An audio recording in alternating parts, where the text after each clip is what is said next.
दोस्तों आज की इस वीडियो में हम ऑर्डर, जजमेंट और डिक्री में क्या अंतर है इसके ऊपर बात करने वाले हैं। कई लोग जो है इन तीनों टर्म को लेकर के काफी कंफ्यूज रहते हैं। कभी ऑर्डर को जो है जजमेंट बोल देते हैं, जजमेंट को डिक्री बोल देते हैं, डिक्री को जो है ऑर्डर बोल देते हैं, आदि आदि। ओके, तो इस तरह कंफ्यूजन बना हुआ रहता है, जबकि ऐसा नहीं है। ये तीनों टर्म जो है अलग अलग है, जिसे आपको समझना चाहिए। बहुत ही महत्वपूर्ण वीडियो है, आप अंत तक बने रहें, सारा कंफ्यूजन आपका दूर होने वाला है दोस्तों। ओके, तो पहले मैं आपको ये बता दूं कि ये जो ऑर्डर है, जजमेंट है, डिक्री, ये जो शब्द हैं ये एक्चुअली सिविल कोर्ट में ज्यादातर प्रयोग किए जाते हैं। ठीक है, सिविल न्यायालय में आप इसको देखेंगे। ओके, तो पहले आप ऑर्डर के विषय में जानिए, ऑर्डर है क्या। ठीक है, तो ऑर्डर का हिंदी भाई आप तो जान ही रहे हैं, हिंदी क्या होता है? आदेश। ओके, अब अगर भाई न्यायालय का बात है तो भाई कोई कानून के तहत ही जो है सो ये सब शब्द का प्रयोग किए जा रहे हैं। सिंपल सी फंडा है, तो वो कानून है भाई CPC, civil procedure code. Okay, और इसका सेक्शन 2 है, इसका सब सेक्शन 14 है। इसी में जो है ऑर्डर का व्याख्या मिलता है। तो ऑर्डर का मतलब क्या होता है भाई? ठीक है,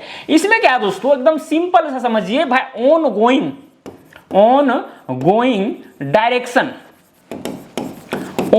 डायरेक्शन मतलब कोर्ट जो है केस चल रहा है उस दौरान, या केस चलने वाला है उस दौरान जो भी डायरेक्शन देता है, ठीक है, वो एक्चुअली क्या होता है? ऑर्डर होता है, आदेश होता है। वो फाइनल जरूरी नहीं कि वो फाइनल हो। ठीक है, जैसे आपका स्टे ऑर्डर हो गया एग्जांपल के लिए। ठीक है, एग्जांपल के लिए अगर हम देखें तो भाई स्टे ऑर्डर, अब ऐसा थोड़ी कि भाई कोई जमीन पर स्टे जब लग जाता है तो भाई वो जो है वो फाइनल होता है, ऐसा तो है नहीं। उसके बाद केस चलता है, जिसके पक्ष में फिर जाता है, फिर वो होता है कि नहीं। तो स्टे ऑर्डर हो गया, या फिर भाई एविडेंस को जो है डिनाई करना, अलाउ करना। ठीक है, एविडेंस को जो है, जो गवाह है उसको भाई डिनाई करना या अलाउ करना। ओके, तो ये सारी चीजें जो है यहां पर आती है। या फिर और भी जो है इसी तरह के जो भी चीजें हैं, जो भी भाई बीच में मतलब केस के दौरान, ठीक है, या अंतिम के आसपास जो है जो भी आदेश दिए जाते हैं कोर्ट के माध्यम से, वो क्या कहलाता है?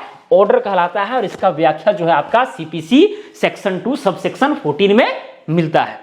तो समझ में आ रही है? ठीक है, यहां से तो खैर आप क्लियरली समझ गए होंगे, कोई दिक्कत यहां पर नहीं होना चाहिए।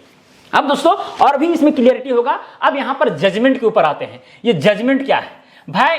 जजमेंट, ठीक है, अब बार बार सुनेंगे जजमेंट, भाई जजमेंट आ गया। ओके, तो जजमेंट में क्या है दोस्तों, इसका जो व्याख्या है ना सीपीसी के सेक्शन 2 सब सेक्शन 9 में मिलता है। अब इसमें क्या है भाई? जजमेंट में क्या होता है? जजमेंट में दोस्तों होता है जज का लॉजिक। क्या होता है? जज का लॉजिक, रीजनिंग। ठीक है भाई, जज इस जजमेंट में जो है पूरा जो है सो बताता है फैक्ट्स के विषय में, क्या क्या जो है से तथ्य रखे गए। ठीक है, एविडेंसेस क्या क्या थे, जो डिसीजन लिया गया है उसका रीजन सारा चीज जो है इस जजमेंट में मेंशन होता है। क्लियर?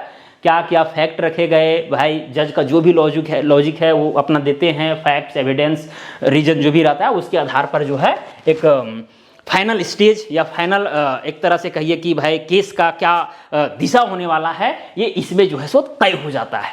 तो ये है दोस्तों जजमेंट। ठीक है, तीसरा है आपका डिक्री। ठीक है, क्या है? डिक्री क्या है? ठीक है, और इसका व्याख्या कहां मिलता है? तो सीपीसी के सेक्शन 2 सब सेक्शन 2 में मिलता है। ओके, इसमें क्या होता है? ये एक्चुअली दोस्तों फाइनल डिसीजन होता है। ओके, मतलब ये जजमेंट के बाद आता है। जो डिक्री है ना वो जजमेंट के बाद आता है, और ये फाइनल डिसीजन होता है कि भाई जो यहां पर केस जो है किधर जाने वाला है। ठीक है, केस जो है किधर जा रहा है, प्लेंटिफ की तरफ या फिर जो है डिफेंडेंट की तरफ, यानी जो केस किया है जो वादी है वो, या फिर जो प्रतिवादी है वो, किसके फेवर में जो है सो केस गया है। ठीक है, कुल मिलाकर के हम बात कर रहे हैं फेवर का बात कर रहे हैं। ठीक है, वो चीज जो है आपको डिक्री में मिलेगा कि केस आखिरकार कौन जीता। जैसे होता है ना, दो पक्ष लड़ रहे हैं तो भाई जीता हारा, कौन जीता कौन हारा, अगर ये आप देखना चाहते हैं तो फाइनली भाई वो चीज डिक्री में आपको मिलेगा। ठीक है, ये जो है आदेश में भाई स्टे लग जाता है, ये हो जाता है, वो हो जाता है। कभी प्लेंटिफ को जो है कुछ आदेश दिया गया, कुछ डिफेंडेंट को आदेश दिया गया, तो इससे भाई केस डिसाइड नहीं होता है, मेन होता है डिक्री। ठीक है, ये हम बात कर रहे हैं सिविल कोर्ट वाला मामला में। क्लियर? सिविल कोर्ट वाला में ये, और ये फाइनल स्टेज होता है। ये समझिए फाइनल स्टेज होता है जो जजमेंट के बाद आता है। मतलब कुल मिलाकर के हम कह सकते हैं कि भाई इसमें जो है ना राइट्स, जो अधिकार हैं भाई किसको मिलने वाले हैं, ठीक है, ये एक्चुअली डिफाइन होता है इसमें। डिफाइन किया जाता है। और भाई अपीलेबल भी होता है जनरली, अगर देखा जाए तो अपीलेबल मतलब जो भी यहाँ पर डिसीजन जो भी डिक्री हुआ है वो आप जो है अपील भी आगे चल करके कर सकते हैं आगे के कोर्ट में। ओके, तो ये सारी चीजें हैं दोस्तों। ओके, समझ में आ रहा होगा जहां तक मुझे उम्मीद है। तो एकदम मामला क्लियर होना चाहिए। देखिए ये जो है ना आपका ऑर्डर एक केस के किसी भी स्टेज में आ सकता है।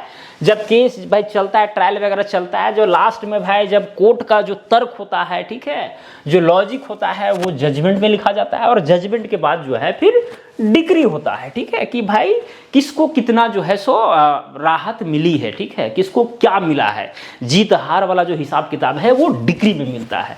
तो मुझे उम्मीद है दोस्तों कि एकदम आप क्लियरली समझ गए होंगे। ये वीडियो आपको जरूर पसंद पड़ा होगा। अगर पड़ा है तो वीडियो को लाइक कीजिए, चैनल पर नए हैं तो चैनल को सब्सक्राइब कीजिए। आज के लिए इतना ही, अब मिलेंगे अगला वीडियो में। जय हिंद, जय भारत।